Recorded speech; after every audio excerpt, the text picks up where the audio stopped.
Jahangirnagar university 13-14 সেশনে আসা এই কোশ্চিনটা চলো আমরা সলভ করে ফেলি। এটা তোমরা ডোমেইন ম্যাথে পাবে, ফার্স্ট অ্যান্ড সেকেন্ড এডিশন। তোমরা এটা 23 নম্বর পেজে পাবে, ঠিক আছে? ডোমেইন ম্যাথ 23 নম্বর পেজে আছে। এটা হচ্ছে এক্সাম্পল নাম্বার 18। ওকে, মানে ম্যাট্রিক্স নির্ণয় চ্যাপ্টারের কোশ্চিন ব্যাংক সলভ, জাহাঙ্গীরনগর ইউনিভার্সিটিতে আসা সকল কোশ্চিন যেখানে আছে সেই অংশটাতে পাবে। লক্ষ্য করো, আমাদের কনসেপ্টটা বুঝতে হবে। বলা হয়েছে এই একটা ম্যাট্রিক্স যেটা 2x2 মাত্রার। 2x2 মাত্রার মানে কি? দুটো সারি দুটো কলাম আছে। এবং বলা হয়েছে বি আরেকটা ম্যাট্রিক্স যেটা হচ্ছে 2x2 মাত্রার, এখানেও দুটো সারি দুটো কলাম আছে। বলেছে এর মধ্যে কোনটা হচ্ছে ব্যতিক্রমী। প্রিয় শিক্ষার্থীরা, তোমাদেরকে ব্যতিক্রমী ম্যাট্রিক্স বুঝতে হবে। ব্যতিক্রমী ম্যাট্রিক্স হচ্ছে সেই ম্যাট্রিক্স যে ম্যাট্রিক্সের নির্ণায়কের মান হচ্ছে 0। কি বললাম?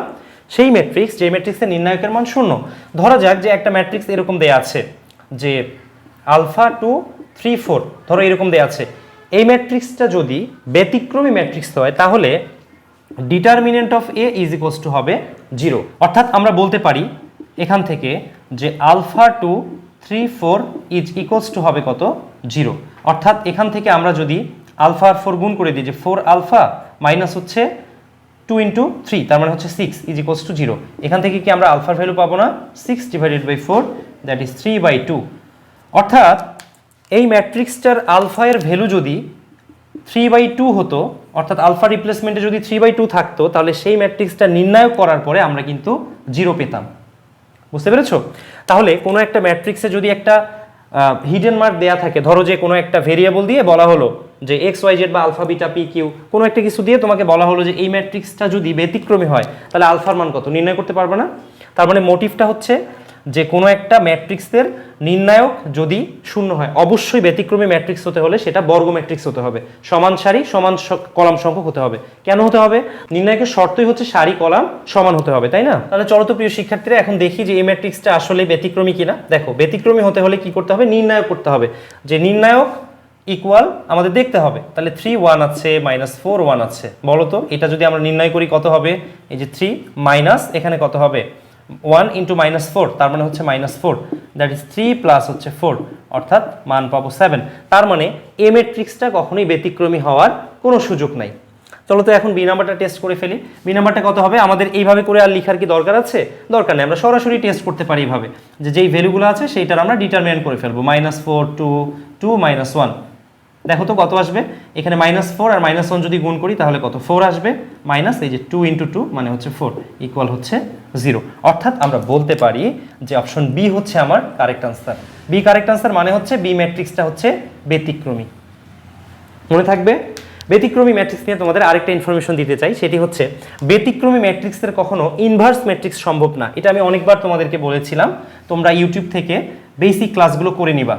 মানে higher math, HSC higher math with Faruki sir, এই ইউটিউব চ্যানেলটাতে গেলেই তোমরা একদম বেসিক ক্লাসগুলো পেয়ে যাবা, অথবা রাকিনুল হক ফারুকি ইউটিউব চ্যানেলে গেলেও তোমরা পেয়ে যাবা।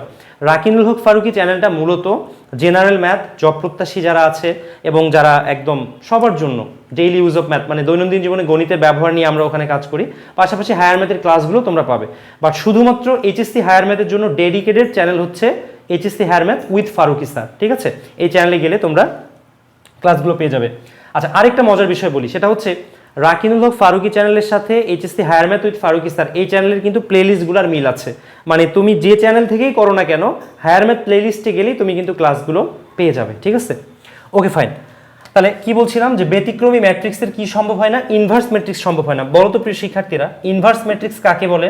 ইনভার্স ম্যাট্রিক্স হচ্ছে অ্যাডজয়েন্ট ম্যাট্রিক্সকে যদি তুমি ডিটারমিনেন্ট দ্বারা ভাগ করো তাহলে যেই মানটা পাবা সেটাকেই বলা হবে ব্যতিক্রমী ম্যাট্রিক্স। তাহলে এখন এখানে লক্ষ্য করো তো, যে এই যে ইনভার্স করলাম adjoint A divided by determinant of A, যদি ডিটারমিনেন্ট অফ এর মানটা 0 হয়ে যায় তাহলে এটা কি adjoint of A divided by কি 0 হয়ে যাবে না? অ্যাডজয়েন্ট অফ এ মানে কি? কোফ্যাক্টর যে ম্যাট্রিক্সের আছে, সহগুণক ম্যাট্রিক্সে ট্রান্সপোজ করব। তো কিছু একটা পাওয়া যাবে, তো সেইটাকে আমি 0 দিয়ে ভাগ করতেছি। 0 দিয়ে কোনো কিছুকে ভাগ করা মানে কি? অসংজ্ঞায়িত টার্ম আসবে না? অসংজ্ঞায়িত টার্ম আসবে। অসংজ্ঞায়িত এবং অনির্ণেয় এই দুইটা নিয়ে আমি একদম ডিটেলসলি তোমাদের কোনো একটা ক্লাসে আলোচনা করব। আমি এইটা নিয়ে তোমাদের সাথে কথা বলবো লিমিট চ্যাপ্টারে এবং ফাংশন চ্যাপ্টারে, ঠিক আছে, ওটা আলাদাভাবে থাকবে, তোমরা প্লে লিস্টে পেয়ে যাবে। তো যাই হোক, কিছু একটাকে আমি 0 দিয়ে ভাগ করছি, মানে ব্যাপারটা এরকম যে তোমার কাছে আছে 5টা আম, বলা হচ্ছে 0টা করে আম তুমি দাও, তুমি কতজনকে দিতে পারবা? ইনফিনিটি, মানে অসীম সংখ্যক মানুষকে তুমি দিতে পারবা, মানে কল্পনার থেকেও বড় একটা সংখ্যা, অনেক বড় সংখ্যা। তাহলে এখানে আমরা কি অসংজ্ঞায়িত টার্ম পাচ্ছি না?